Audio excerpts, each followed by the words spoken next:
volume coming in my ears, so I had to mute myself. I couldn't hear. Dagor is a map that we saw these teams also struggle a little bit on. Do we think that maybe they should have banned that one? Especially since there's a 4-minute time difference between them on their time trials between these two teams. Yeah, I think time trial dungeons in general just they don't like banning them because they've already put so much time into practicing them for the time trials. So they'd rather just not ban that one and put a little bit more time into it between time trials and the cup play to increase their to decrease their time and just have a little bit of a faster strat instead of to completely trying out a completely new dungeon and figuring out a completely new strategy for something completely new. So that's why I think time trials dungeons are just not being banned that often, and they just try to do better as they did in time trials. Yeah, well, they are well on their way in Freehold. For this first matchup, it is ethical versus scripted content.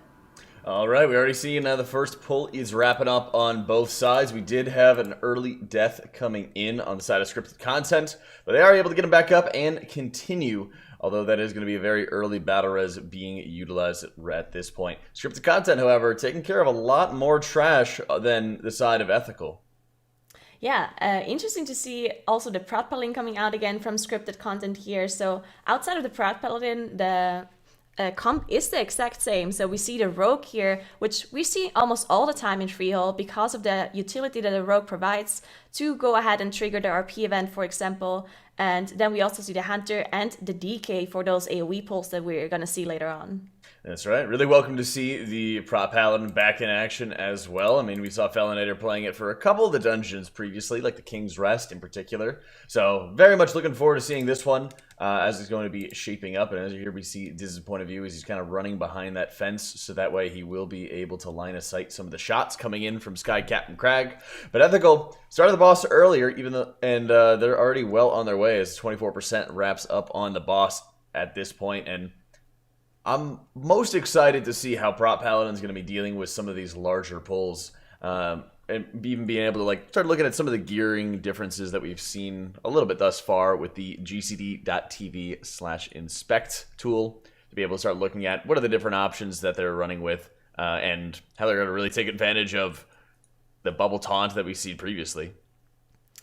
I'm very excited about seeing Chompy's damage here on his Mistweaver Monk. The 44k DPS coming out of the Mistweaver Monk here on a single target fight. That's an impressive amount of DPS. Now, it looks like Arrow did very little damage, but that's because he left very early. So that's the reason why he's so low on damage on his Rogue, is because he left the boss fight early and vanished off the aggro and then stealthed all the way to that Ring of Booty to start the event. Arrow should be coming back now, and the last time where we saw Ethical in this dungeon, they did a very huge trash pull on top of this next boss right here, and the last time they wiped. So let's see how they do it this time around.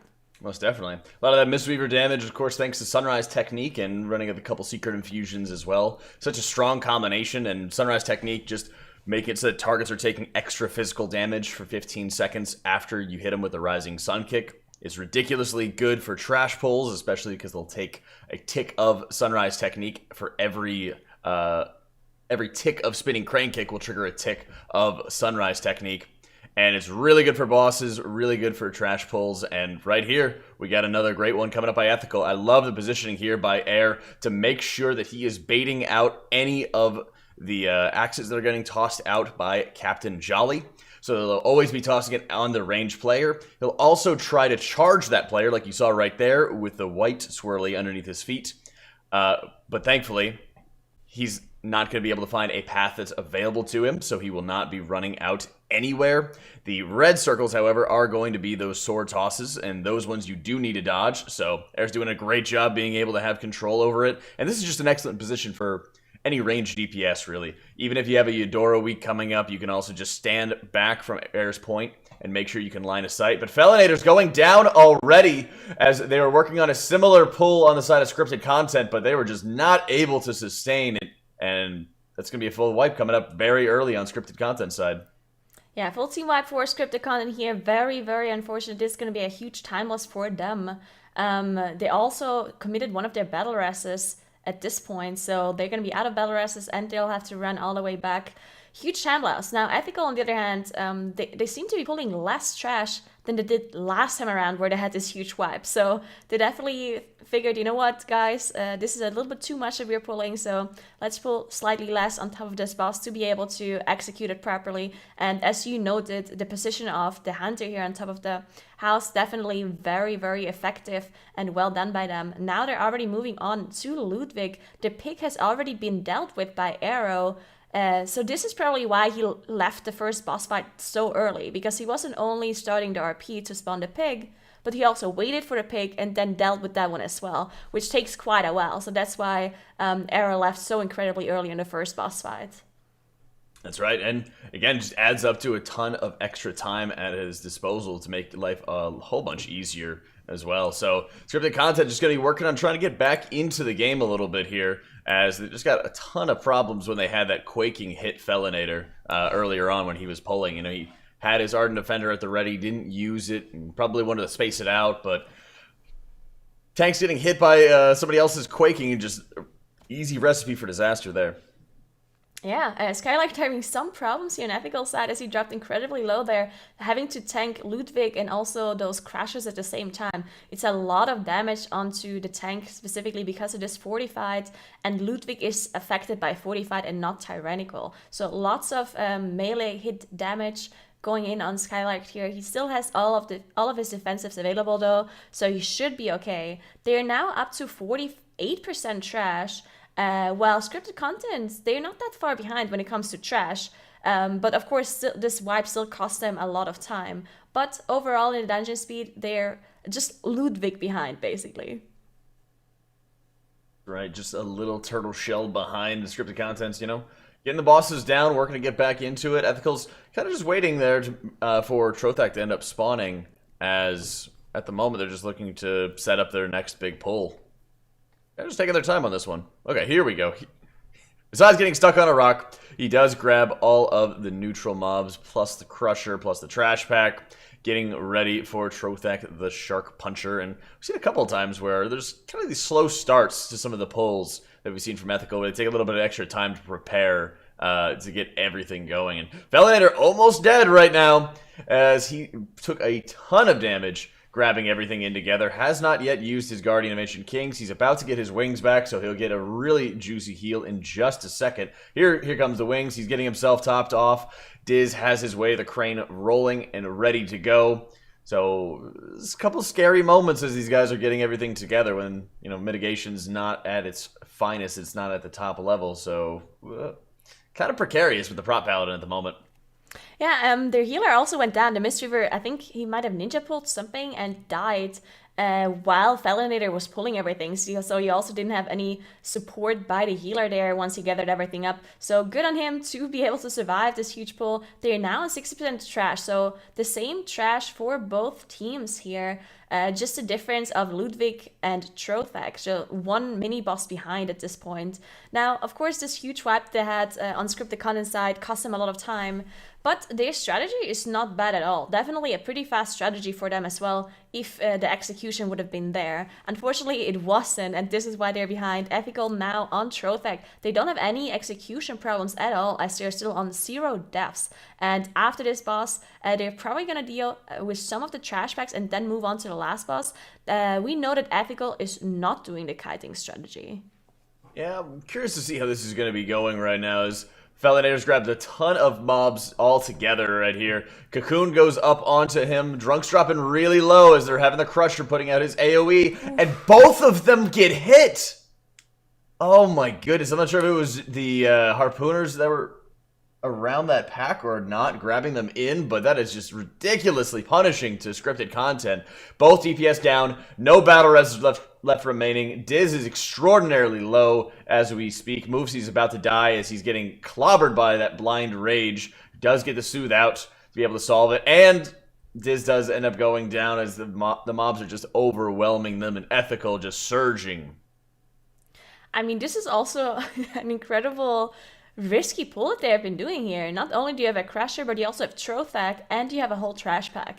Now, if there's harpooners in the trash pack, and there's huge area of denials around Trothak and around the Crusher, so if you get gripped into any of those AoE effects, you're very likely going to die. So this is a very risky pull to pull off. You need huge amounts of AoE DPS to clean off the small trash packs. to be able to do it. And it seemed like maybe they just didn't have enough DPS or something went wrong at the very start there. Yeah, they're doing it again. Down. And yeah, it seems like they're doing it again. Let's see if they can do it this time around as they also engage Strothic. There we go. Let's see. They're going to have to kill things really quickly on the side of scripted content because the Felinator only has his wings. He just used his large heal from the wings proc. He'll have another in a few seconds. He can have Bubble Taunt at his disposal, but that's still a ton of damage. I think he's going to be forced to burn Bubble Taunt because of how much pressure is on him at the moment. Diz kind of just fighting for his life to try to get a bit of sustainability into it, but he's ridiculously low right now. He's getting max value of every single Light of the Protector. Moveseed is down.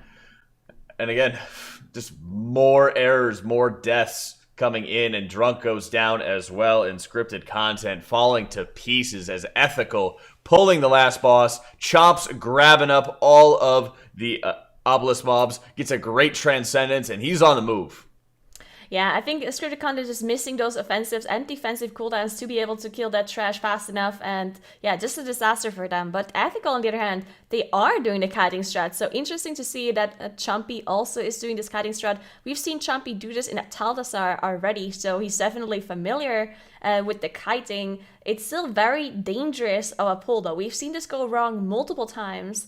The Mistweaver needs to make sure he stays in range to most of these mobs, otherwise they will port back, and it's just very difficult to be able to do. You also have to be very careful to not walk onto a snapping spot, because if those mobs snap to you, he's gonna die very quickly as well. So let's see if they can pull this off. Yeah, all eyes on Chomp as he's got the really important role on this one, and I'm always most curious as well to see how much extra damage he might end up taking, because when we're looking at how important it is for him to make sure he maintains threat, healing threat can be a pretty big deal. And being able to stand in, for example, a volcano or something. Oh, Chomp goes down! Chomp's down. Ethical has all of the Obelisk mobs right on top of them. This is what I was talking about. I wasn't able to see if he got caught out or what, but Ethical is having their full team wipe once again, and just... Oh, yeah, these mobs are so difficult. I say once again because we've had a number of times, not specifically to Ethical, but to other teams just not being able to pull off the kite strat correctly, and that's why we got to keep eyes on Chomp when he's doing it, because it's so much work to make sure he grabs everything together. I think that they can go in and try again. I'm pretty sure they will, as Dampen Harm's about to come back. He already has Cocoon, he has Fort Brew at his disposal, so by the time that they reform, they should be able to do it once again. And we're just going to have to see. They have to.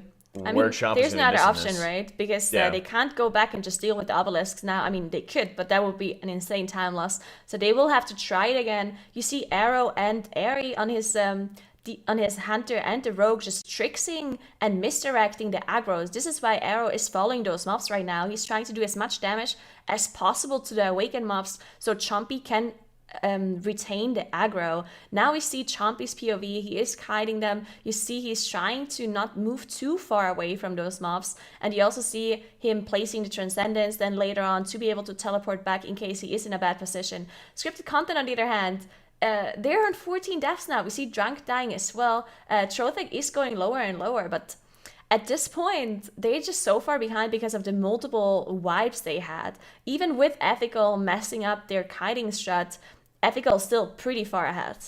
Yeah, absolutely. And this is just Ethical playing their own game, making sure that they're going to be able to continue surviving at this point. And really, it's just all on Chomp to make sure that he has a safe route to be able to go to. Like I was talking about, I'd like to see him, dip into Volcanics if it's safe to do so. Maybe take a bit of extra damage here and there so he can continue to build his healing aggro, his healing threat, really. At this point, he cannot stop for that Volcanic. We are seeing him stop, getting a little bit of Crackling Jade Lightning. It's not much damage at all. He also has to be very careful with how he's going to use his trinkets, how he's going to use his extra damage as well, because that Forbidden Obsidian Claw is going to be dealing a lot of extra damage, but it's only going to be one of those targets, so he needs to really choose quite wisely, and these mobs are getting real close onto him. He might take a melee swing. That might have been the area where he died previously, so well played for him to get out of there, as he did have Fort Brew at his disposal and Cocoon at his disposal, but I'm glad that he was able to survive and continue pulling through. Scripted content trying to get back into the game as they're dealing with the Breaker of Heroes and moving towards Harlan Suite. Chomp staying in range enough so that he will be getting the fear debuffs from Samrak the Beckoner. But at this point, he's just on the run as Ethical's 15% left on the boss. They're about to be bringing them down, and Ethical will be taking game number 1. Yeah, Ethical about to finish up Harlan Suite here. Well done by them to deal with this boss without having a healer at their disposal. And there we go, 1-0 against scripted content here for Ethical. Yep, they were able to pull it off at the end there. 5 deaths on the board. Definitely not the cleanest run that we've seen from Ethical, but they did pull off a win in this first game. And this is a elimination series, so the scripted content is only 1 loss away from getting knocked out of the tournament, unfortunately. But Dratnos, they weren't able to pull off that obelisk strategy the first time. Is something like that a little bit going to be sort of risky? I mean, was that a wise choice for them, do you think? So it's definitely inherently risky. As much as these teams think that they have it, under control, we've seen many different teams mess up those, including teams like Perplexed and Method EU. And if those teams are messing up their 4 obelisk kite strategy some of the time, it's clearly not 100% locked down. That being said, it did look really fast, so practicing it, getting it good, trying to use it. It's a high risk, high reward strategy. Very, very true. But I feel like you guys have said several times yesterday that kiting those mobs didn't even really gain that much time, Nagura. Why do we keep seeing teams try and do this? I'm not completely sure which the best strategy is when you have these kind of affixes here. I'm pretty sure the teams do know best, of course, but the problem with the kiting strat is that first of all, you need to get 100% trash without the awaken mobs because you're not going to get the extra percentage from the mobs. And on top of that, you can't really use Harlan Suite's friendly fire damage to clear mobs in that last boss's area. And that's usually very efficient because whenever you can pull trash on top of a boss, that will be very efficient because you're dealing with the boss anyway. And on top of that, you also have friendly fire damage from his cannon barrage. So this is why with these affixes, it would definitely be doable to just deal with the awakened mobs, just kill them off, get the extra percentage, and then also deal with the trash in this area and get even more percentage. So I think teams right now, they might not be 100% certain which strategy is best. So some teams are doing the kiting strat and some teams are just killing the awakened mobs and dealing with extra trash there. Well, I guess it didn't work for them anyways. They did pull it off the second time they tried it. But Dratnos, what did you want to highlight from that last game? Yeah, so I've got some cool strategies from both teams. Let's start off with a little bit of scripted content before their run went super bad. But the very first pull of the dungeon looked pretty good for them. They managed to get a 31% trash count pull going using that last stand AoE taunt from the Prot Paladin. They did cost a battle res on this pull, which ended up hurting them later as they could have used it to save a future wipe. Ethical managed to clean up their second boss and trash pull, which is something that we saw them mess up on yesterday, so that's something that works out nicely for them. And I really like what they're doing in the Harlan area, so since they are doing this Awakened Kite strategy, they just leap in and pull a bunch of trash there with the Ravagers, and instead of trying to finesse the Ravagers to kill all the mobs and crowd control and skip the rest, they're just going to let the Ravagers kill some of them and they'll just AoE down the rest of them. And that is a good way to make sure that they don't lose too much time while executing this kite strategy in the way that, Nagura was mentioning, that you kind of give up on that trash count there. But you can still get a pretty good efficient pull there as the alternative. That kite strat was looking pretty good for them. Unfortunately, Chompy got a little bit too close to Urgroth, which is a challenge because he sort of hangs back. So when you're trying to do your U-turn in different parts of that circuit, he can be the one that is closest to you at the end of your U-turn, and that's what happened to Chompy at one edge of the run on the first go of the boss pull. So unfortunate occurrence there for Ethical, but they were still able to take home the win as scripted content had multiple more things go wrong on their side of the board. Yeah, before they went live, Moofsy on Twitter actually said, "Come watch the fiesta." But hopefully they can clean it up for this next round and maybe tie it up for these guys. But something that's interesting about scripted content, they're the only team running with a Prot Paladin. Jack, do you feel like this team utilized the Prot Paladin? They utilized it. I wouldn't say that they utilized it to its fullest. Utilized it well. I don't think that they would utilize it to its fullest. I really didn't see too many big areas where they would make excellent use out of it. I mean, obviously having high trash density, last defenders, great combination to work together along those lines. But when it comes down to bringing special paladin utility to be able to shut down mobs more easily, or to be able to survive certain mechanics or something like that, it just looked like a squishier Prot Warrior in that end. We saw Felinator die, for example, to somebody else quaking him.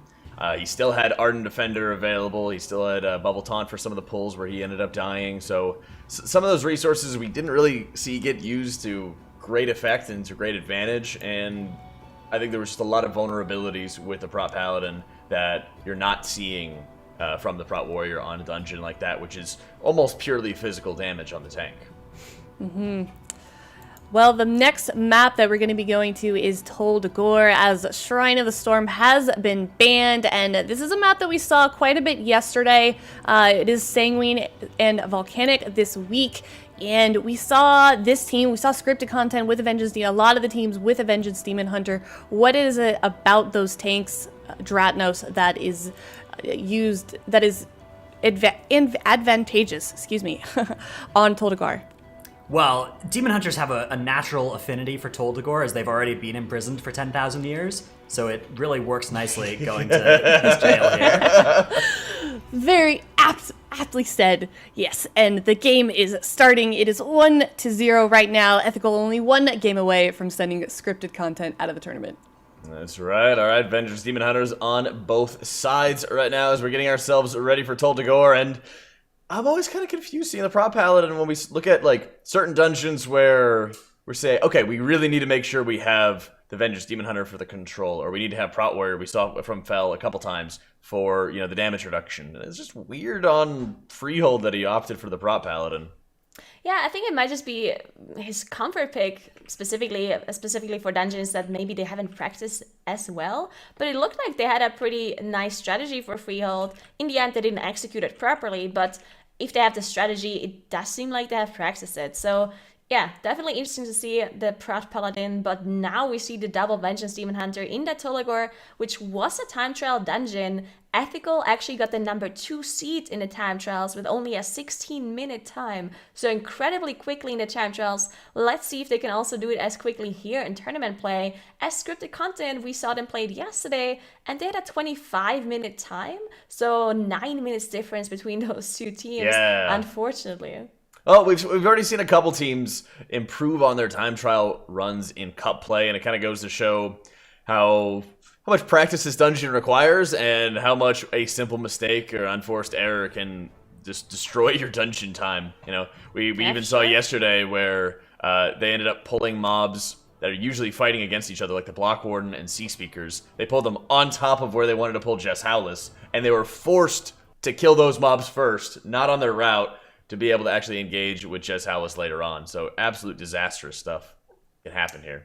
Yeah, for sure. I mean, Ethical just now fighting Sanguine. They did use their Bloodlust earlier when they pulled a bunch of trash on top. They're already on 18%, so they also dealt with the Parasites that usually you can only pull after the Sanguine is down, but they did manage to engage that trash as well, so they don't have to deal with it afterwards. Just very efficient.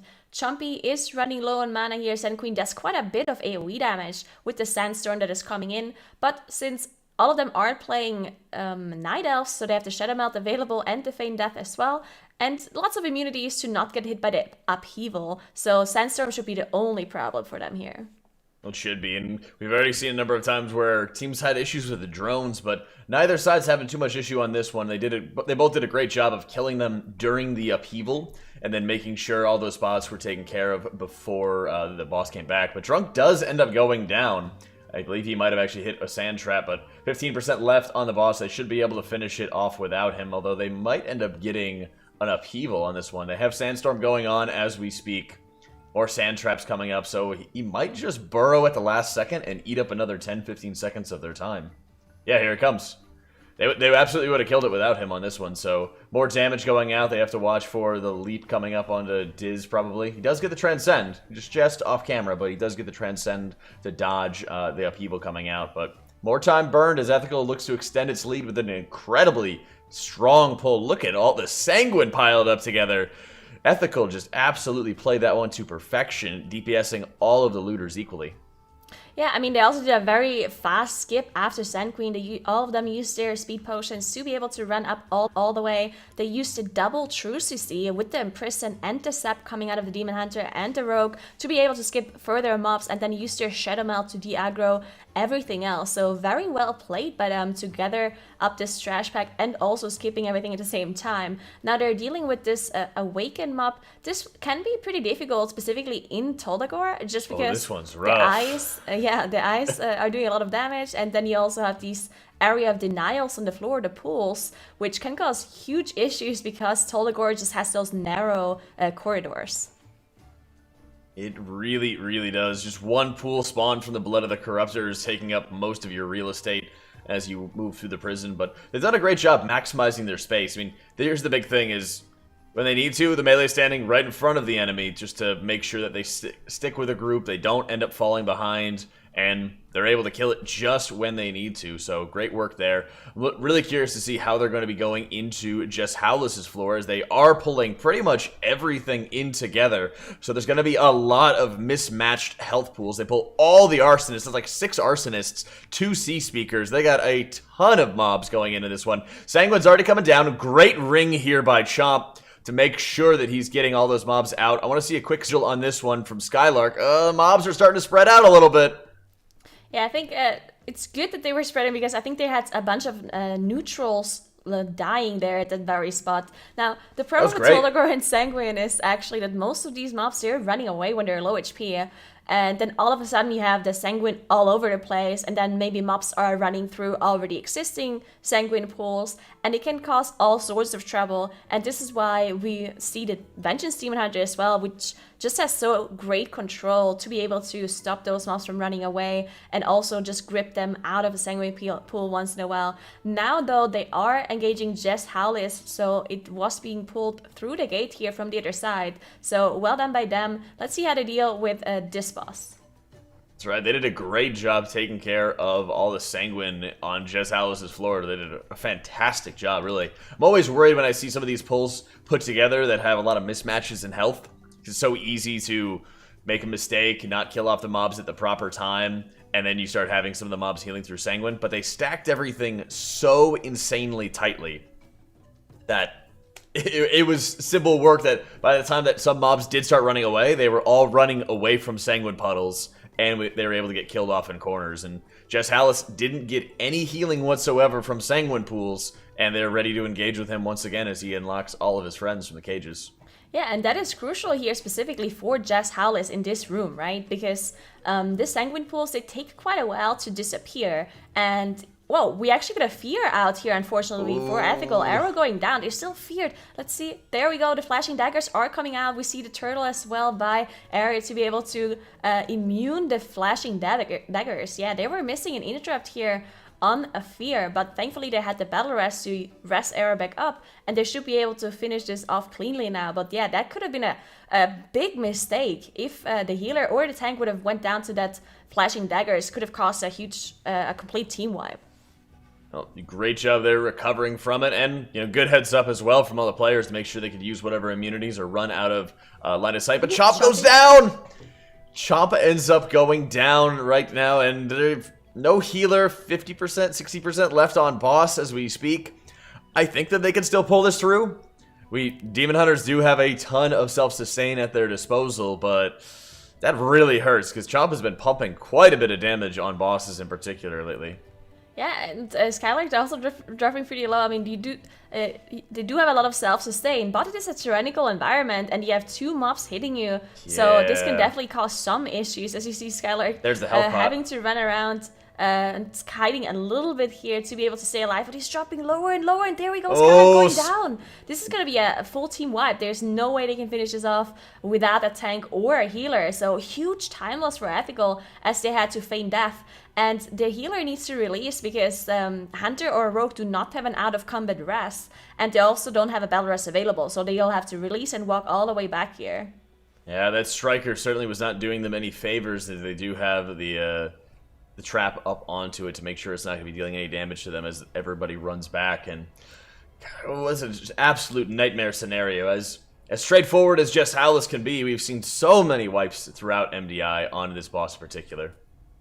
Yeah, definitely. I mean, this is the time for scripted content to come back. They're also on Jess Howless now. They have 44% trash, so pretty much the same as Ethical. So it's really their time to shine here. It's their chance to win this dungeon here and even out the series 1-1, as they're looking to not having any more issues on Jess Howless, already on 30%, no more trash alive for them. So as long as they hit all of those interrupts on Bobby and Jess Howless, they should be fine to finish this boss off.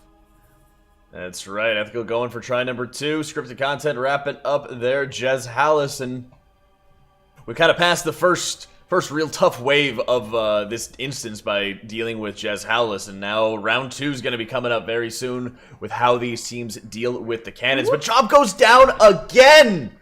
Ethical having another wipe right now. Scripted content going to be able to really further their lead at this point.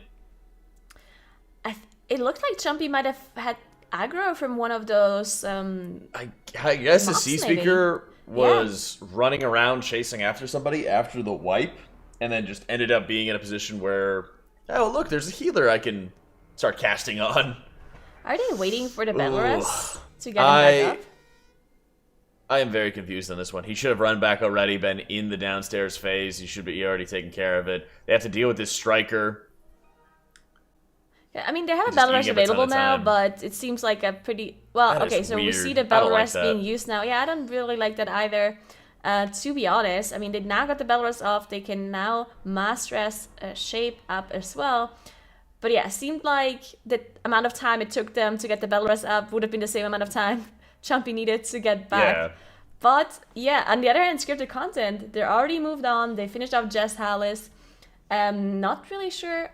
Oh, okay. So we saw Felinator here waiting for everyone else to be in position in the cannon, and now we see Felinator doing a really big pull. As he unfortunately procs his cheap death basically.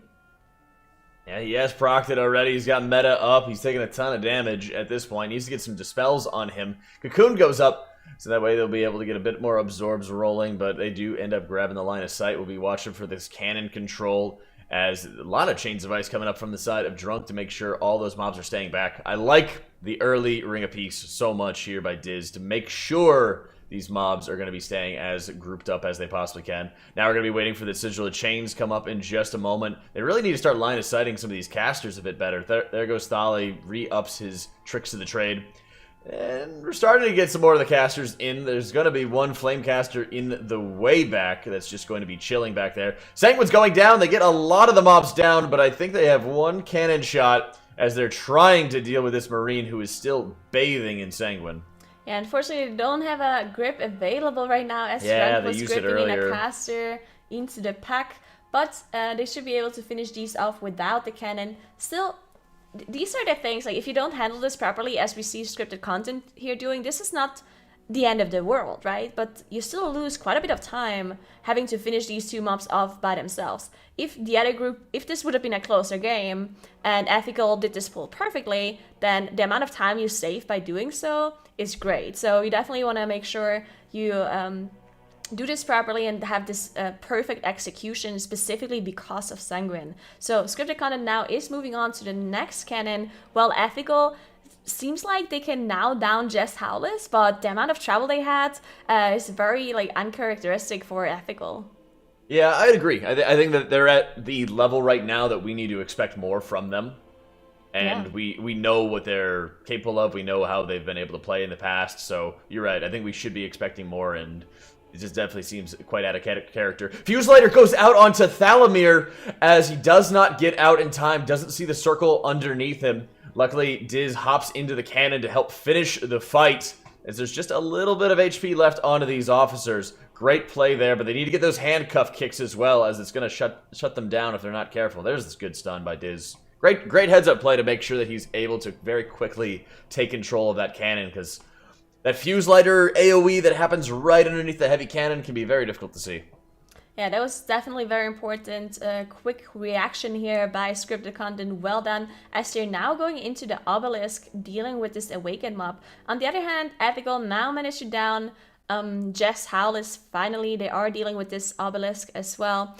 And I think these are some of the problems we now see by some of the teams who have these incredibly fast times in the time trial, right?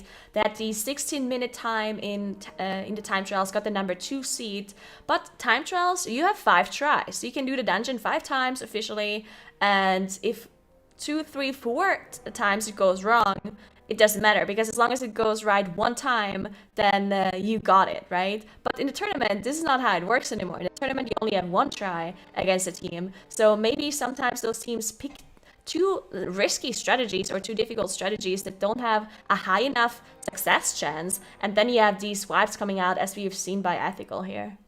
That's right. And Ethical just trying to make sure they're able to stabilize and get back into this game. As Binding Shot goes down, they do get an excellent capture on all of those mobs together. They're not going anywhere. And they drop in the Fear for good measure to make sure none of them are casting. They have 3 mobs right here. They need to grab and take down. They did get the one inside. Okay. Yes, I kept seeing one casting from a distance, and I'm glad to see that they actually got the cleave onto it with the cannon shots. So, very well done. Faster executed than scripted content did, at least on that first pull. Ethical needs to make this one happen again to make sure they're really going to be in a position to capitalize if scripted content makes any sort of error.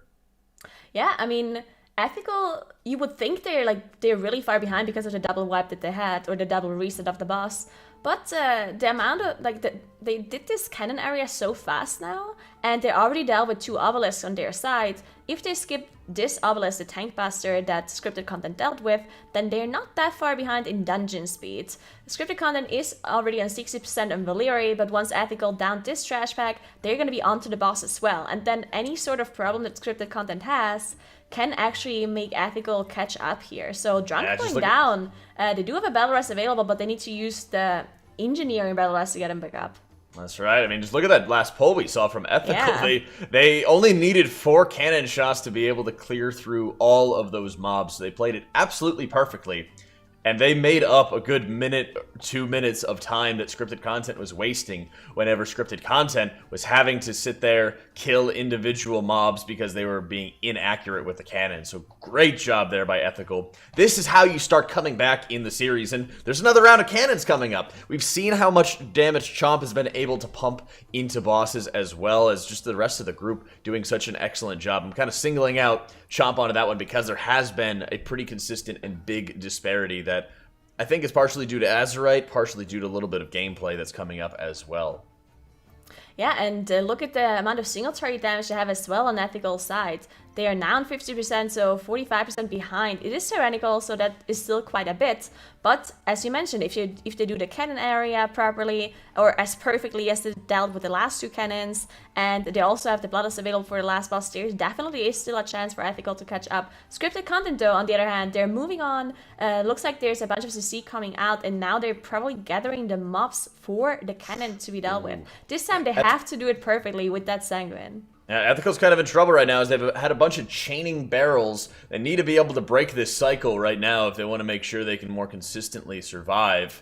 Does look like they're breaking it at this point. Scripted content needs to play this one perfectly if they want to make sure that they can solidify their lead as they're about to be entering into the end boss right now. And they don't get a great sigil of chains there. They do get the fear out, but the mobs are a little bit too spread out on the side of scripted content, so they're going to start wasting some potential cannon shots, and they're going to take extra time to kill these mobs.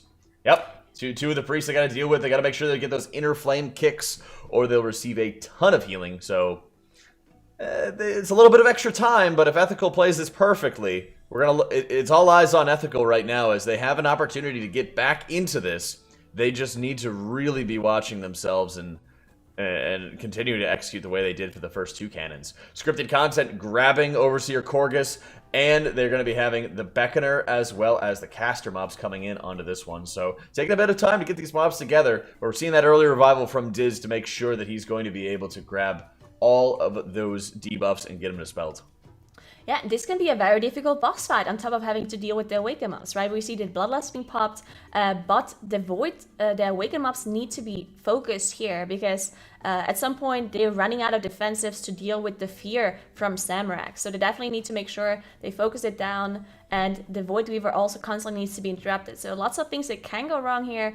Can also be a little bit unlucky with those double shots, the double bursting that can come out. And Ethical now on Korgus as well. This is going to be really close. Yeah, Diz did get hit by the curse debuff on that one and was struggling to top off Moofsy and Drunk earlier. But now that he's been able to stabilize, we have a double explosive burst coming out. Moofsy's not topped yet. He does get cocooned. Great job there. Good heads-up play to make sure that you're supporting the ranged DPS who's always going to get targeted. Would have liked to see a defensive come up on the side of Diz, as he does have very low cooldowns at his disposal. He wants to be economical with his defensives, make sure he can start pumping out more damage as a result. But really, this is going to be on Ethical, as they're 10% behind on the boss. They made really quick work, much quicker work out of the Awakened mobs, and I think that they have the potential to come back on this one. It's just going to be a pure DPS race, as we'll have to really see who is able to pump more. There's an extra 10 seconds in favor of scripted content, and if there's any more doubles, like we keep seeing on the side of scripted content, this could be bringing Moofsy down, but thankfully he does have Turtle at his disposal. If they get too many of these doubles and Diz is not prepared, this could lead to some extra deaths and some more problems for them. Yeah, at this point, I think it's very unlikely that Ethical can catch up on the damage on top of also having the 10 seconds. But if scripted content has a death here or there, maybe, then there's definitely a chance. So let's keep an eye on Overseer Korgus here on scripted content side as they're dealing with those bursting shots coming out. And yeah, they had a bunch of doubles already. Thankfully, no more doubles at this time. And it's getting lower and lower. I mean, it really is scripted content here that can even out the series 1-1. All they have to do is finish up the boss without having any deaths and making sure they're dealing with those bursting shots properly. I think they're going to have another double on this one on the side of scripted content. So Diz got to watch this. I would have liked to see that font coming up. Okay, he's got it stabilized. He's got to stabilize, but look at this boss HP right now. Yeah, they're really Ethical just turned it up. They're at a 10% boss HP difference. Their cooldowns are coming back. That 10-second differential is going to be everything at this point. So, provided scripted doesn't have any deaths, Ethical loses their DK. Oh, that's going to be it for them. As I don't think they're going to be able to get that res, and the loss of the extra DPS from the DK. They were so close to coming back in this series. Ethical losing game number 2, but they had a lot of fire in their hearts to continue with this one and try to eke out, a strong position where they could come back.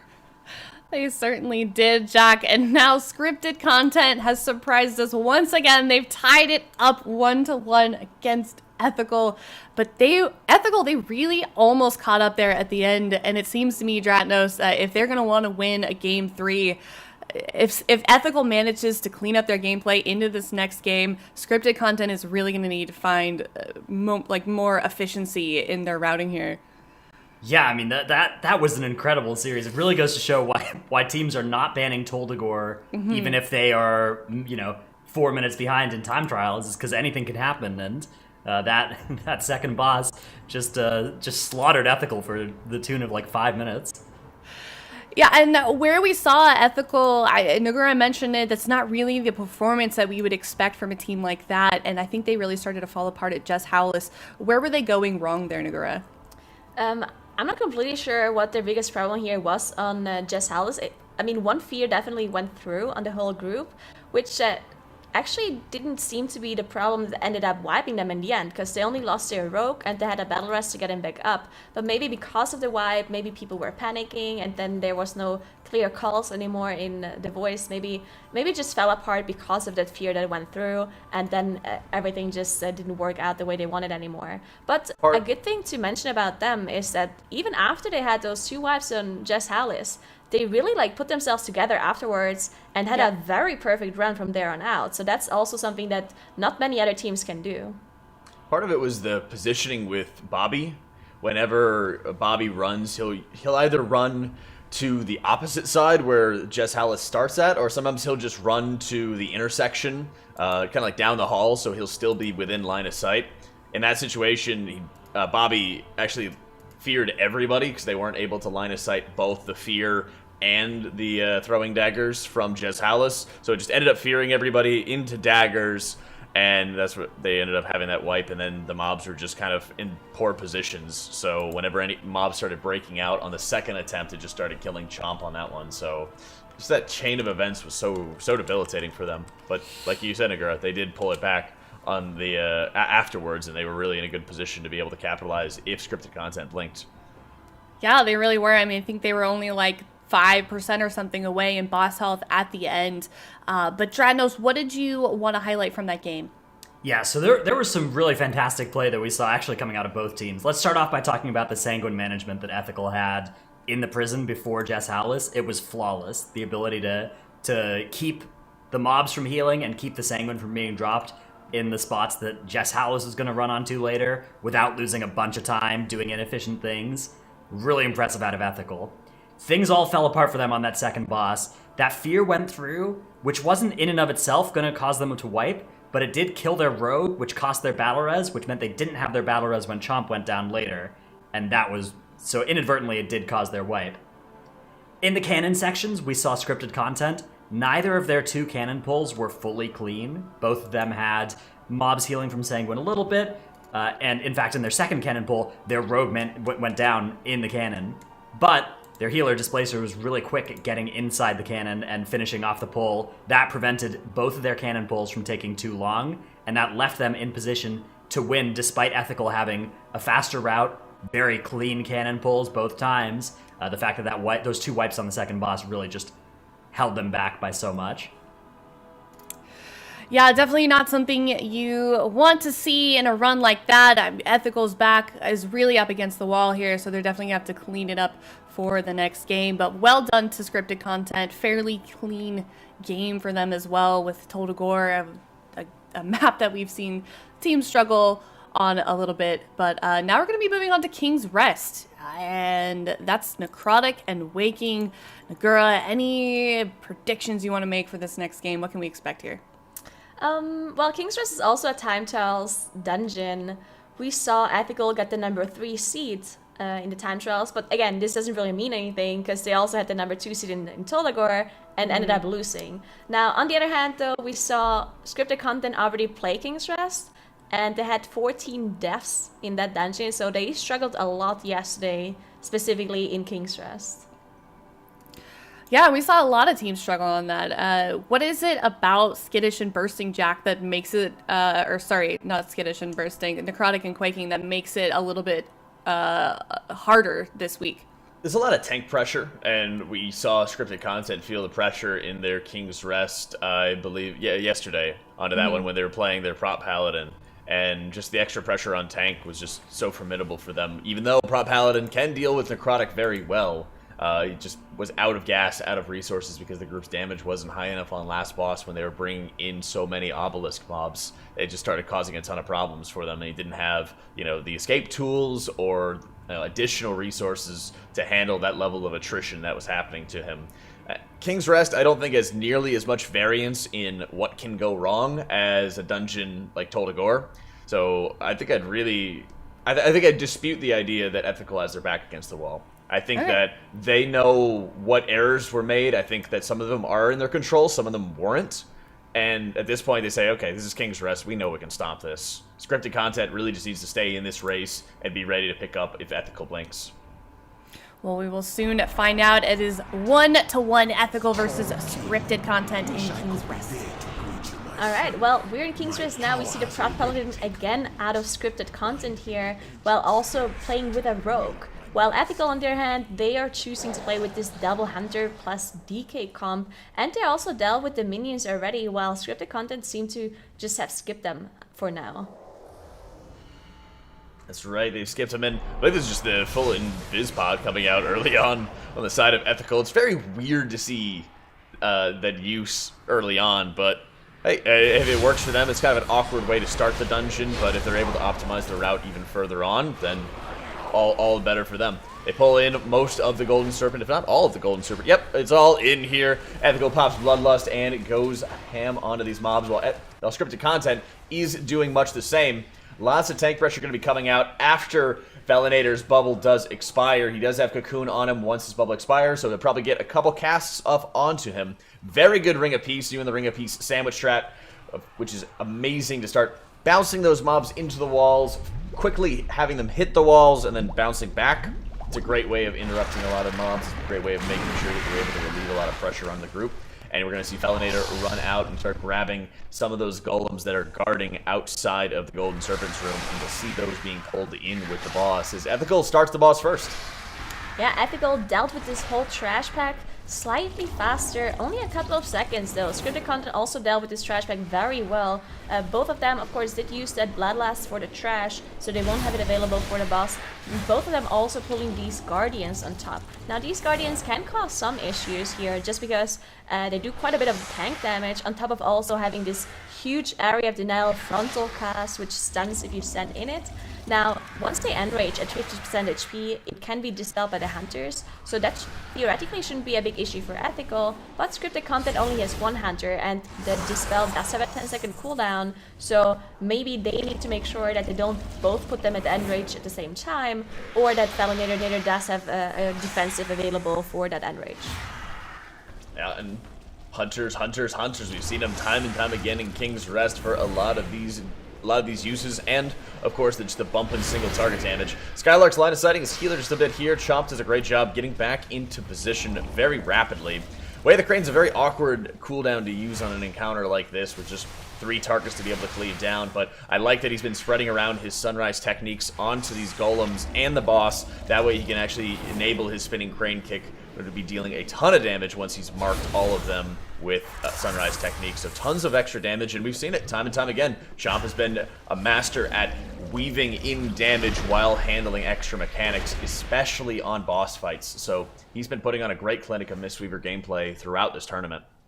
Yeah, and I mean, look at the difference in boss skills, right? Ethical pulled the boss slightly earlier, but only a couple of seconds. Healer damage too. Yeah, like, only a couple of seconds difference on boss pull, but they killed it so much faster. So more healer damage, more tank damage, and also the 2 hunters probably just dealing more damage than the composition that Scripted Content is running. So huge difference in single target damage here for Ethical, as they're already in this gauntlet. Now, the gauntlet here is has a set rotation on the tournament realm for fairness, so it's always going to be top left first as you enter the room, and then it will go counterclockwise.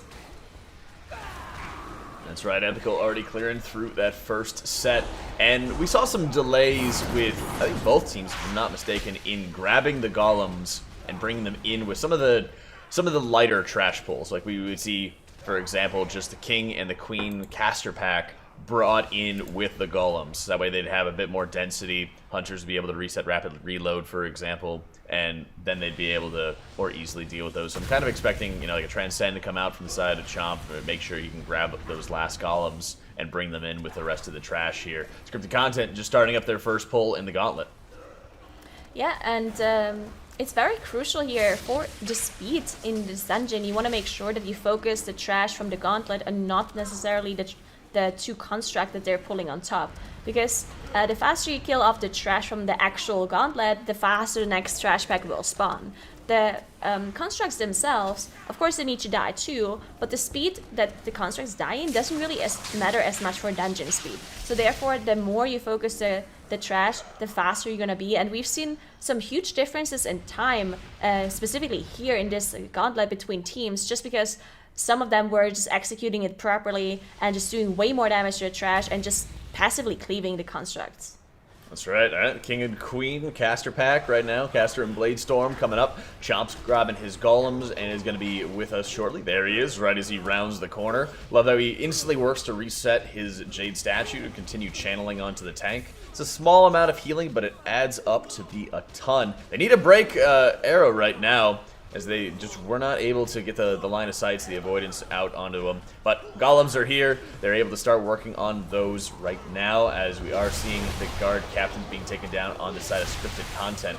Both of the Mistweavers have been running out on this particular pack, as you're looking at the side of Scripted Content, having to deal with the guard captain's potential axe debuff going on to everybody, the responsibility of the DPS and the tanks to shut that mob down and not have any damage going out onto the group, not have anybody cleave each other with Quaking, is insanely important. And it just goes to show, when the healer's not there, when the healer's going out and doing mechanics, how much pressure's on the DPS to make sure they survive. Do you really think it's because those two first packs are more dangerous, or do you think they're doing it for damage increase? Because the right side packs only have 2 mobs in it, and we know that hunters want 3 to get their cooldown reduction on their CDs, right? So maybe it's just for efficiency, and that's why they're pulling those guardians on the right 2 packs instead of the left 2, because they have more mobs and therefore they don't need the extra targets there, maybe. Exactly. I think that's all that it is. I mean, ideally, you'd never have a healer running out to grab more golems whenever you have potential group-wide, party-wide damage that could happen. But in this case, absolutely has been worth for them, and it just puts more pressure under the DPS to get the job done. The other nice thing is that you can continue just cleaving these golems as you're fighting the Bladestorm King and Caster Queen. You don't even have to really kill the golems like you see scripted content's doing. And then they're just going to grab these golems and bring them in with the Raptor and the Archer, right? So another pack. Hey, there's just 2 mobs here. Now you're making it into a 4-pull. But they're doing it just consistently slower than Ethical has been. And Ethical's moving on into Machimba's room. Have not activated any obelisks thus far. Yeah, also a very interesting skip that they were doing here, because we see that Skylark is not playing Night Elf, of course, because he needs that dwarf ratio for Necrotic. So we saw them skip that bridge Guardian by just having a hunter pull it away, everyone else walking past. So very well done by them to be able to do the skip, even without having the Shadow Melt on the whole group available. And now they pulled everything on top of each other. They're moving the constructs around so that people don't get put into the same tomb, because if 2 people get put into the same tomb, there's like an inner cooldown before you can get the second person out, and it can cause a big time loss, and therefore they were moving the constructs around, so it shows a different tomb for the second person that got entombed. And now Machimba already in 80%, and the amount of AoE damage they had to finish this off is pretty incredible. It's phenomenal, and look at the positioning that you're seeing from the hunters right now as the tomb is about to go out. Seeing the quick transcend from the side of Chomp to get himself in a position. They open up they open up the sarcophagus that's holding shape in it, and just great control over their responsibilities through and through, making sure that they're able to quickly get their ally out of the sarcophagus, shuts down any more mechanics from Machimba, and then allows the team to just pump single target damage right now. Great work by Ethical and just phenomenal coordination.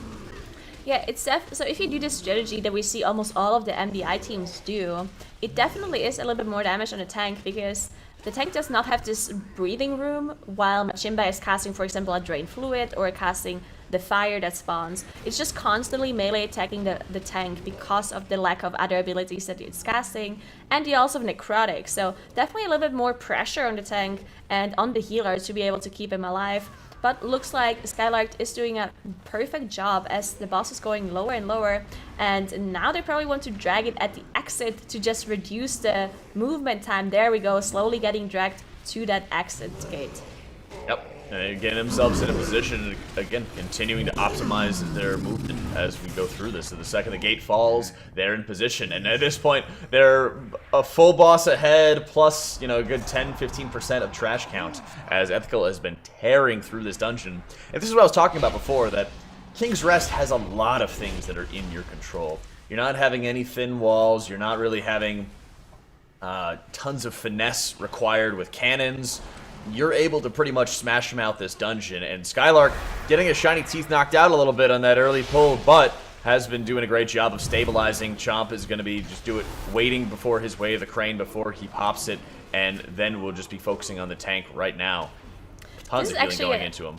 This is actually a really hard pull for them to do, because there's 2 berserkers which leave the bleed behind on the tank, so the hunters need to use their pets to be able to take the bleed so the tank doesn't die. There's healing totems that spawn that constantly need to be focused on, otherwise everything is just going to heal up. And then you also have a bunch of casters which not only do an instant frost shock, which is quite a lot of damage on Fortified, but you also have the spectral bolts constantly being casted on the tank, and a hex as well. And if the hex goes through, it's actually a curse that cannot be dispelled by anyone in their composition. So a curse going through, a hex going through, is also a pretty big loss for them if it happens.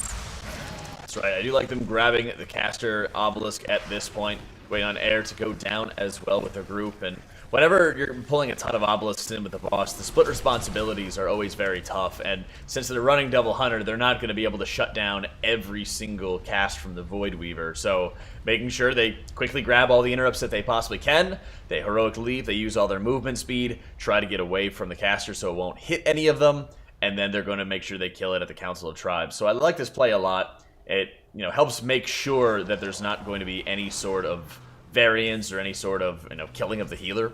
Straight up, I like that I'm not going to get any casts on me at the end boss coming up, and just makes it a lot easier. Because like you said, they don't have any curse dispels. You just saw Chomp go with the line of sight because he knew that they didn't have any kicks available. Right? This is exactly what I'm talking about. They're using, some of their vulnerabilities, and they're saying, we're just going to get it out of our way right now. We're not going to deal with this. It's not worth it.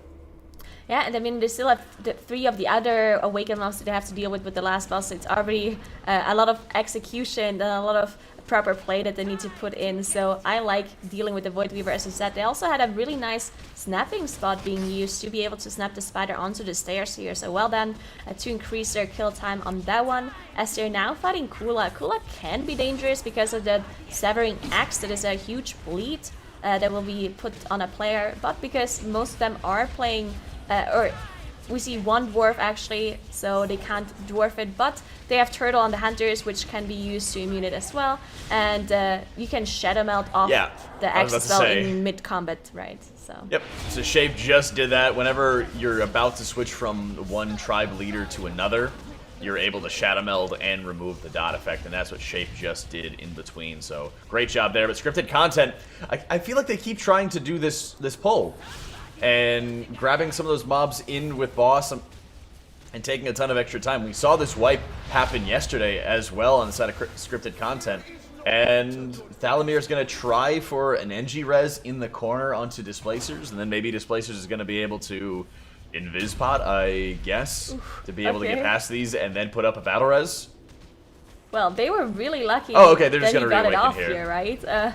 That was a perfect position for him to die in because Engineering Res needs to be in melee range. So if it would have been any closer to those mobs, he would have pulled them on accident. So actually, I guess Displacer maybe even knew about this and positioned himself in a way that he could be res. So at least, good thinking here by the healer to be able to at least not lose as much time as it would have been if they had to release. So they just had double debuffs go up on Drunk. Felinator left melee range, double debuffs went up on Drunk, and it was very close. Thankfully, he had Icebound Fortitude to help reduce some of that damage on him, but Drunk's not a dwarf, so there's not a whole lot that can be done. This time around, they do make the call. Displacer does get the dot on him. I don't think that he wants to Dwarven Racial this one. He really wants to save it for the boss, for Kula the Butcher. Yeah, and Ethical on the other side, they had such a clean run so far. 0 deaths. Complete opposite to what we've seen in that Dagor. It's very impressive to see a team like that being able to just shake something off like that.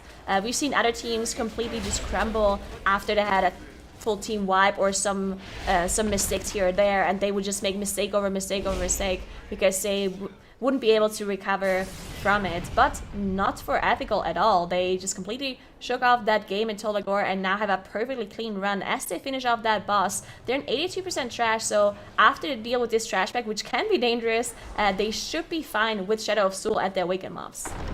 Yeah, they should be fine onto that end. I'm not really liking some of this mobility on the side of Displacers. He's kind of running all over the place, trying to sort of stabilize anybody who's got the debuff onto him. Very, very weird, and seeing him go with more of like a versatility build. Also, not as favorable, I think, when you're having all these debuffs going out. I'd really want to see Displacer sitting in melee more frequently on Kula the Butcher, trying to get some Envelop Hot extensions up onto whoever's debuffed, and try to take better advantage of his mana as well, because I think in a lot of those scenarios, there's a lot of potential for healer damage to be increased that we've seen Chomp doing, but we haven't seen out of Displacers. Yeah, very nice skip we just saw by Ethical. So basically, the Hunter Trap is not actually a true CC, like Step is from a Rogue or Imprison from a Demon Hunter. So what just happened was they were throwing out the 2 traps, plus the incap from the Mistweaver, and then we had a Hunter walk through first. So the Hunter got in combat with the pack, but everyone else didn't, and then they just feigned death off the aggro to be able to skip it. So well done by them to do the skip without having the Shadow Melt on everyone available. And now we see them fight Shadow of Zoo, which is a lot of damage to the tank. You can see how low he's dropping and how much HPS the Mistweaver needs to do to keep Skylark alive here. Oh, it is an absolute ton. But keep in mind, Chomp has been sitting in melee for quite a bit, and he's really trying to weave in extra damage. He's still doing 25, 26k as he needs to be spamming the tank. So that goes a really long way in making sure you can kill this boss more rapidly. And check out Chomp's mana. He's only at half at this point. We've seen Mistweaver's full completely in other situations. So very good use of just Mana Tea and making sure that he's maximizing his mana reduction window. Yeah, well done for sure, as they're now on to the last boss. They need 5% trash, but that's the amount they are gonna get from the 3 Awaken mobs they still have to deal with. You see everyone pre-positioning here, and this is a very dangerous pull, because King Desire already has a pretty deadly mechanics, specifically for the tanks, and then you also have to deal with the Tank Buster, which constantly needs to be taunted by the Hunter Pets. You see the taunt coming out, Pet also using that defensive ability, so the Pet actually survives the Spirit Breaker. And we also see those pools on the floor spawning from the droplet, which also can cause some trouble here. So definitely keep an eye on how they handle these Awaken mobs. That's right. I love the distance here being put up by the Hunters. They're standing at about max range right now, dropping all their puddles really far away. Skylark's feeling the pressure right now as Raban has spawned. They're still dealing with these 3 obelisks as we speak. Trying to bring down that Blood of the Corruptor really rapidly. They still have to deal with the Fear mob, the Follow, and again, feeling the pressure under this one, but Skylark's done a great job to stabilize. He's got Shield Wall, he's got Spell Reflect back, he has a ton of resources at his disposal right now, and he doesn't really have to be too concerned like we kind of saw out of Felinator, having a lot of problems on the last boss yesterday. Shape does take a bunch of damage there, but he does great to make sure he has Icebound Fortitude, start reducing some of the pressure on him. Cocoon's still available if it needs to be. And they've almost killed Raban as well, and I love this play to make sure, hey, they just solidify that lead. I'm really glad to see, 1, they killed the caster mob, 2, they're killing Raban, 3, the play right here has just been top tier out of Ethical, and they've absolutely bounced back from those mistakes in Dagor. It's like they never happened. Yeah, what a well-played dungeon by them. Shape dropping really low though, unfortunately, as he got hit by one of those tornadoes who leave a dot behind, which takes for quite a lot of damage, so definitely want to make sure you dodge them here. Now Skylark also is, he still has Last Stand available, but gotta be watching out a little bit for the Necrotic stacks, just because the Dwarf Racial is not available. There we go, hey, and Necrotic actually dropped off, so well done by them. And another look at benefit of the they're Hunters. So fast. Yes, another benefit of the Hunters standing out at range for such a great distance, Be interested to see if there's a Transcend line around on the side of Chomp where he's just going to be running out his debuff as far as possible. Shape's doing a great job getting some distance here too. Skylark has already dropped his Necrotic stacks, and the coordination out of Ethical has been phenomenal this morning as we've been able to look at this team playing at such a high level and, what we've expected from them. I said last dungeon, they weren't playing at the level I wanted to see. This is the level I'm expecting from these guys. This is what I was wanting to look at, and they have put on a clinic in King's Rest. 0 deaths, about to hit that 1930 mark, and they do take game 2 and will move on to the lower bracket.